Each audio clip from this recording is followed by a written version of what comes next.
Bapak Mama semua yang hadir saat ini, Shalom. Ada sukacita kok? Ya Bapak Mama, mari saling bersalaman satu dengan yang lain dan katakan salam damai bagimu.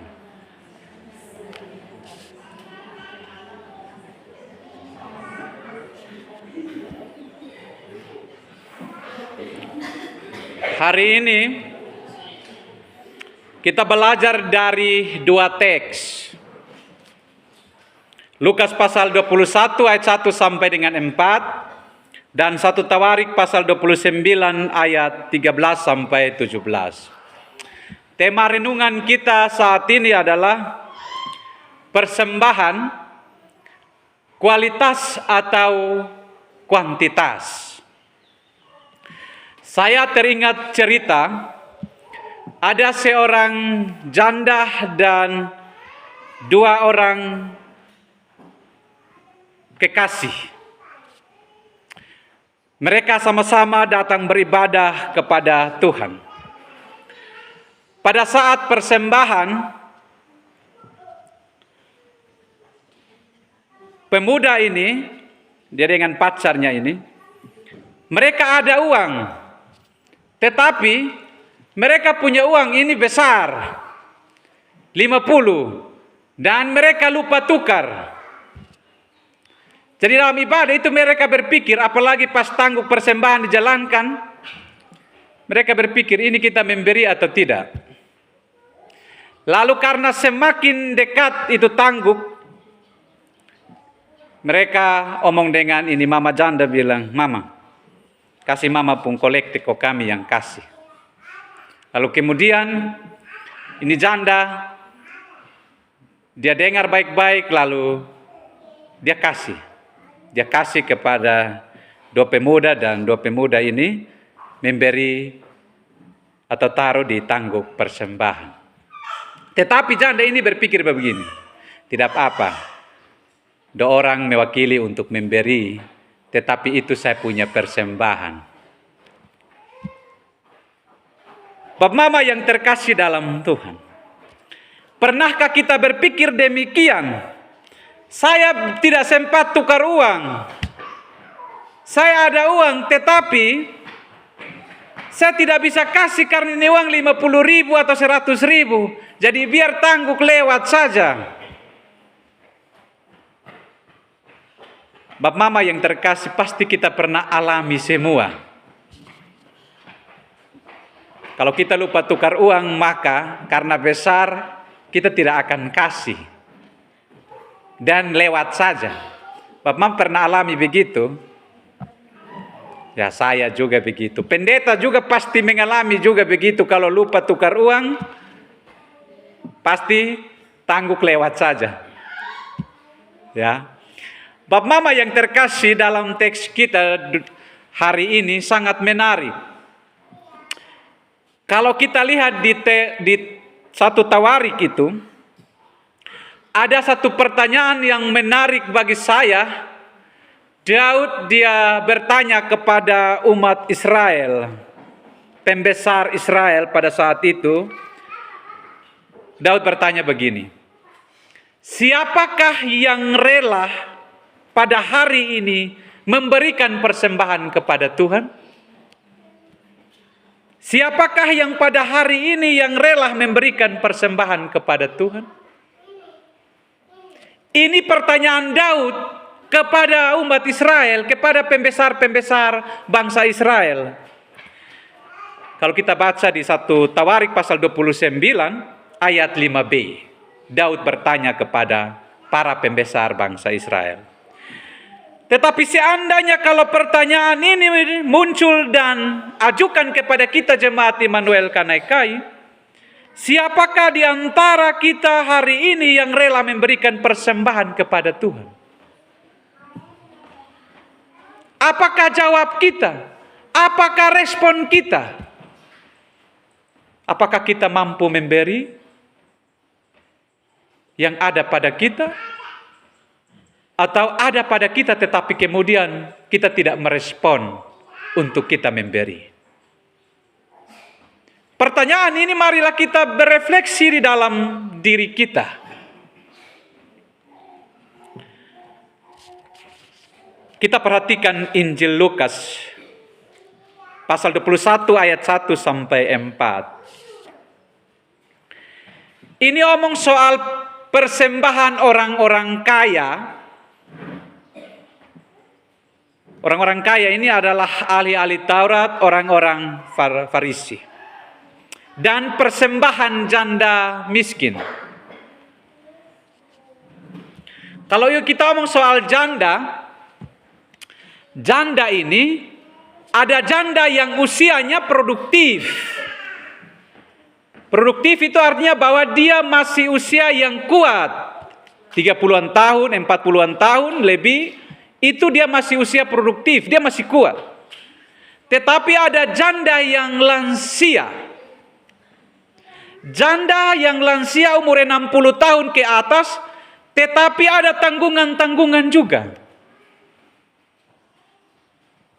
Tetapi ada juga janda yang mandiri karena anak-anaknya sudah bekerja semua. Dari 3 kategori ini, kalau yang pertama, kalau dia masih usia produktif, pasti dia masih kuat bekerja.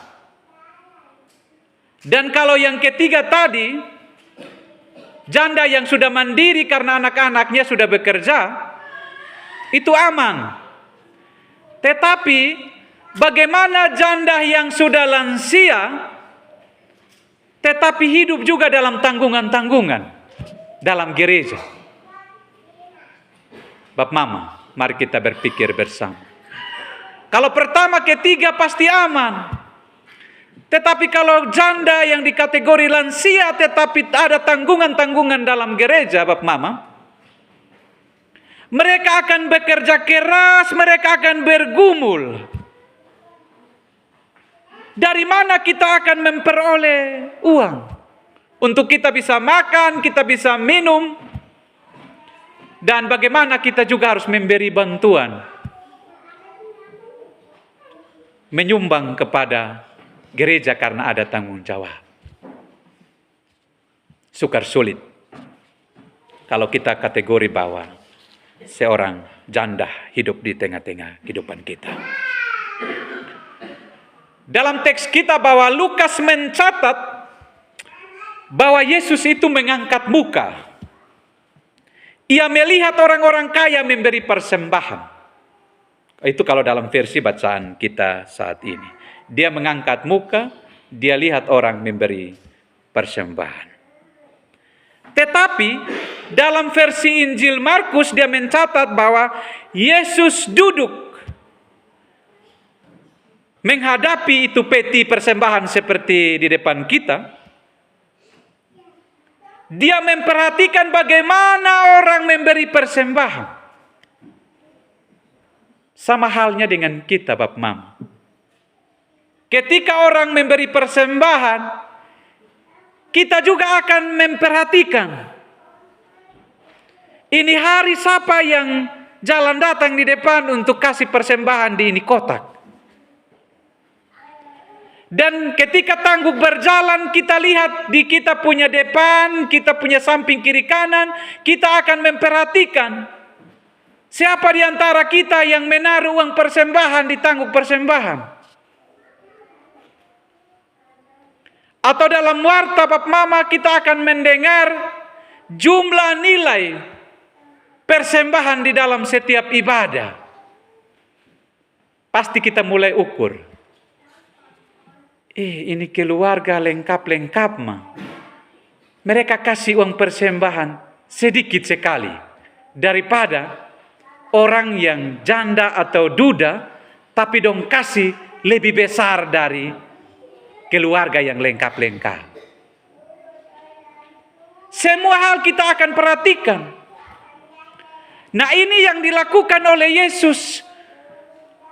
Di rumah Tuhan itu dia memperhatikan baik-baik orang memberi. Termasuk orang-orang kaya yang disebut orang-orang Saduki, Farisi, ahli Taurat. Mereka itu memberi dari kekayaan. Mereka memberi dari kelimpahan. Tetapi seorang janda ini memberi dari kekurangan. Dia memberi dari keterbatasannya. Tetapi Bap Mama yang terkasih dalam Tuhan, ada perbedaan dalam memberi persembahan. Baik itu orang-orang kaya yang disebut dengan orang-orang Farisi dan orang-orang Saduki, dan janda yang disebutkan dalam bacaan kita saat ini. Orang kaya itu memang benar, mereka memberi dari kelimpahan. Kalau kita perhatikan di Injil Markus pasal 12 ayat 40 dan Injil Lukas pasal 20 ayat 47, ada sesuatu hal yang mereka lakukan itu menyimpang dari apa yang Tuhan mau. Apa yang mereka lakukan itu menyimpang dari Tuhan pun kehendak.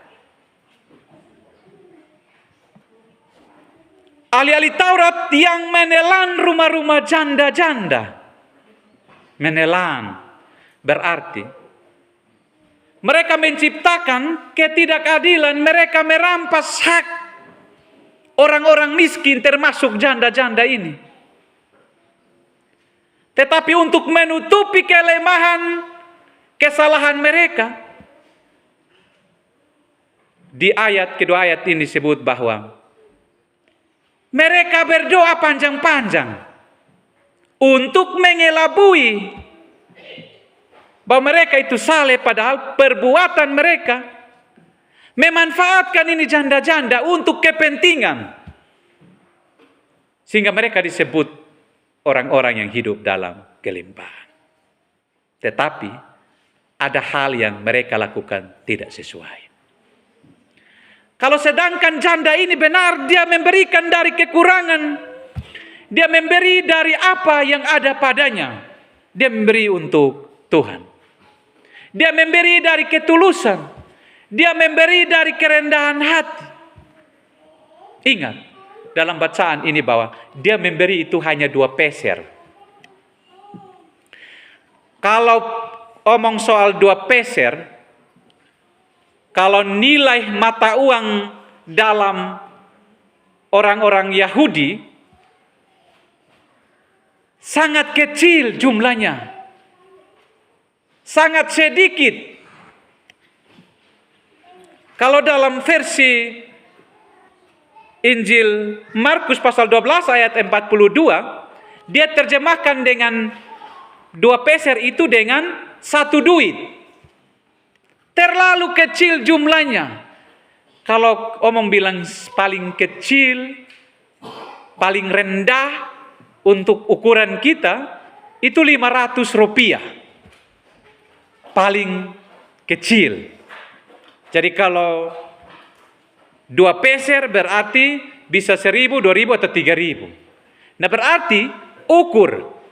Kalau kita pakai indikator untuk kita mengukur soal jumlah, maka janda ini tidak pantas. Karena nilai yang dia kasih untuk Tuhan ini kecil sekali. Tetapi dalam penilaian yang Yesus amati dan menyelidiki baik-baik dalam cara memberi, ternyata orang kaya yang memberi tidak masuk dalam kriteria Tuhan pun mau. Sedangkan janda ini masuk dalam penilaian Tuhan. Jadi Bap Mama yang terkasih dalam Tuhan, sebenarnya persembahan itu bukan masalah jumlah juga, tetapi kualitas dari hati kita yang dalam. Ingat kalau dalam bacaan kita di Tawarik, 1 Tawarik pasal 29 ayat 13 sampai 17. mereka itu memberi dengan sukarela juga. Kalau kita baca di ayat sebelumnya, ayat 9, bangsa itu bersukacita karena kerelaan mereka masing-masing. Sebab dengan tulus hati mereka memberikan persembahan sukarela kepada Tuhan. Juga Raja Daud sangat bersukacita. Jadi bangsa itu memberi sukarela kepada Tuhan tanpa dipaksa, ya. Memberi sesuatu tanpa dipaksa karena sukarela, mau memberi. Sama dengan Mazmur tadi, Mazmur 96 ayat 8, bawalah persembahan dan masuklah ke pelatarannya. Sujudlah menyembah kepada Tuhan dengan berhiaskan kekudusan. Berarti Bapak Mama, bawa langsung persembahanmu kepada Tuhan. Menyembah Tuhan di dalam peletaraannya. Kadang-kadang orang hanya titip-titip saja Bapak Mama. Titip persembahan, titip perpuluhan, tapi tidak pernah datang gereja. Dia rajin sekali memberi sumbangan. Baik perpuluhan, baik itu sumbangan pembangunan, dia rajin atau tanggungan-tanggungan lain. Tetapi dia tidak pernah injak gereja. Bapak Mama, berapa jumlah nilai yang kita kasih sebesar apapun, tapi kalau kita tidak datang kepada Tuhan untuk menyembah Tuhan dalam kekudusan, bagi Tuhan itu tidak ada nilainya. Amin kok Bapak Mama? Ya. Jadi Bapak Mama sama seperti omong soal cerita kita dalam Injil Lukas. Motif memberi itu orang-orang kaya, orang Farisi dan janda ini berbeda. Kalau orang kaya dalam teks kita, orang-orang Farisi, motif mereka memberi persembahan itu karena apa? Mereka cari nama. Mereka ingin dipuji. Mereka ingin terkenal. Itu motif memberi persembahan. Berbeda dengan janda dalam memberi persembahan. Dia memberi bukan karena dia mau cari nama, mau dapat pujian, mau terkenal. Tidak. Tetapi dia mau memberi karena mau memuliakan Tuhan. Karena dia memberi dari hati yang paling dalam. Bayangkan Bapak Mama. 2 peser itu yang hanya ada pada dirinya Bapak Mama. Lalu kemudian 2 peser itu dia kasih semua untuk Tuhan. Kasihan Bapak Mama. Dia mau jalanin dia punya kehidupan seperti apa? Bapak Mama kalau baca di ayat keempat, bahwa dia itu memberi dari seluruh nafkahnya. Dia memberi diri secara totalitas kepada Tuhan. Total. Karena yang ada padanya dia mau persembahkan semua untuk Tuhan. Makanya Tuhan bilang, dia yang layak dalam memberi. Karena dia memberi dari ketulusan, keikhlasan, dan kerendahan hati. Tanpa embel-embelnya. Jadi Bapak Mama ingat, Tuhan uji kita pun hati di dalam memberi.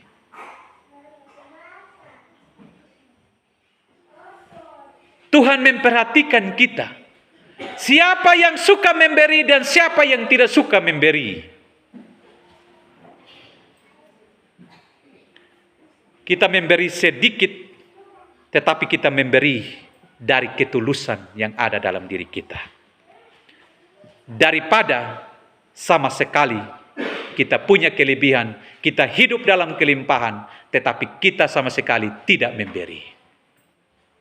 Ingat Bap Mama, jangan sekali-sekali sekikir dengan Tuhan. Kalau mau hidupmu diberkati oleh Tuhan, harus memberi sesuatu yang terbaik dari Tuhan.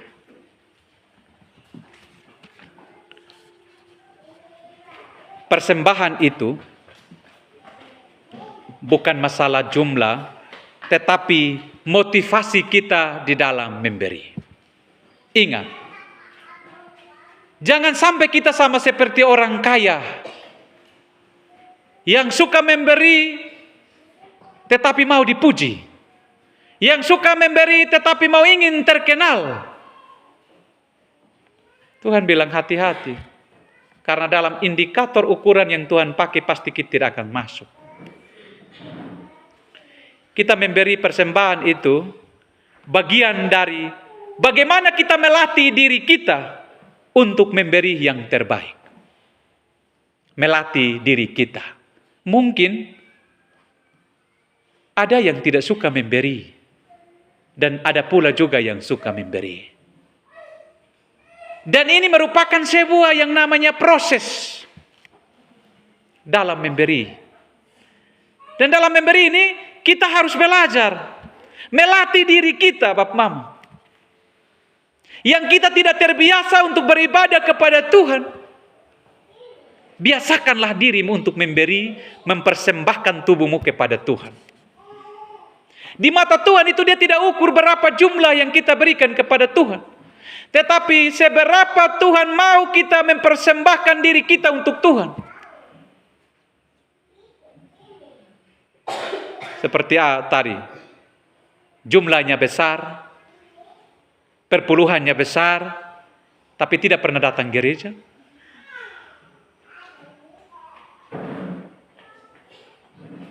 Lebih baik jumlah kecil, tapi orang juga setia beribadah. Dia dari hati yang tulus. Jadi Bap Mama yang terkasih, melatih diri kita untuk beribadah kepada Tuhan. Melatih diri kita untuk memberi sesuatu yang terbaik untuk Tuhan. Yang kedua Bap Mama dalam bacaan kita, baik di Lukas dan Tawarik ini, pemberian janda itu merupakan harapan. Merupakan harapan. Kalau kita baca di 1 Tawarik dalam bacaan kita itu, bahwa bangsa Israel itu dalam membangun bait Allah di Yerusalem, mereka posisikan diri bahwa mereka itu ada di rantau. Mereka itu adalah orang-orang yang asing. Jadi, harapan mereka itu adalah hanya kepada Tuhan. Bagaimana itu bait Allah itu mereka bisa bangun. Mereka bisa bekerja bersama-sama untuk memperhatikan dan membangun itu bait Allah. Nah, bagaimana itu bait Allah yang di Yerusalem itu cepat selesai? Nah, kalau mau cepat selesai, Bapak Mama yang terkasih, respon mereka, Bapak Mama, kalau kita baca di 1 Tawarik pasal 29 ayat 6, lalu para kepala suku dan para kepala suku Israel dan para kepala pasukan 1000 dan pasukan 100 dan para pemimpin pekerjaan untuk raja menyatakan kerelaannya. Jadi semua pemimpin, baik rakyat, semua siap membawa sesuatu, mempersembahkan supaya itu rumah Allah, bait suci dibangun itu cepat selesai. Nah, bagaimana dengan kita jemaat Immanuel Kanekai? Mau gedung ini cepat, berarti harus memberi. Kalau tidak berarti macet. Tetapi juga menjadi catatan bagi kita, bagaimana nanti pengelolaannya juga. Ya. Kita juga memberi dengan ketulusan, dan kita juga mengelolanya juga dalam ketulusan dan kejujuran. Harapan janda ini Bapak Mama yang terkasih, mereka artinya bahwa dia kasih semua, maka dia menjalani dia punya kehidupan, harapannya hanya kepada Tuhan sang sumber berkat kehidupan. Maka kita semua jemaat Tuhan yang ada di Jemaat Immanuel Kanekai, harapan kita satu-satunya adalah Tuhan sang sumber berkat kehidupan. Jangan katakan bahwa memang benar kita ini jumlah secara kuantitas jemaat kecil. Tetapi, kalau kita menaruh harapan kita yang sungguh kepada Tuhan sama seperti perempuan janda dan orang-orang Israel pada saat membangun bait suci, yakin dan percaya bahwa ada perubahan yang terjadi dalam jemaat ini. Amin. Amin. Jadi Bapak Mama jangan khawatir. Kalau tiap tahun progres pembangunan terus berjalan, pasti cepat. Sama dengan kita juga peduli dengan pendidikan Bapak Mama. Diakonia. Kita di kelas di sini 4%. 2% dana pendidikan ke sinode dan 2% dalam klasis. Kita membantu. Bukan berapa jumlah banyaknya, tetapi keterlibatan kita di dalam kita memberi. Yang terakhir Bapak Mama, kita memberi karena bagian kita adalah mengucap syukur kepada Tuhan. Jadi memberi itu adalah tanda kita bersyukur kepada Tuhan. Jadi kalau kita tidak memberi, berarti orang tidak pernah bersyukur kepada Tuhan. Dia sudah menikmati berkat Tuhan, Bapak Mama, tapi dia tidak pernah ingat Tuhan. Satu hal yang membuat kita kadang jatuh dan dapat berkat susah itu adalah sudah dapat berkat tetapi tidak pernah ingat Tuhan. Sudah dapat berkat sengaja lupa Tuhan. Jadi Bapak Mama yang terkasih dalam Tuhan, kalau dalam Amsal pasal 3 ayat 9 sampai 10, lumbung-lumbung akan diisi penuh dan berlimpah-limpah. Tetapi bagi orang yang suka memberi. Tuhan memberkati firman-Nya. Amin.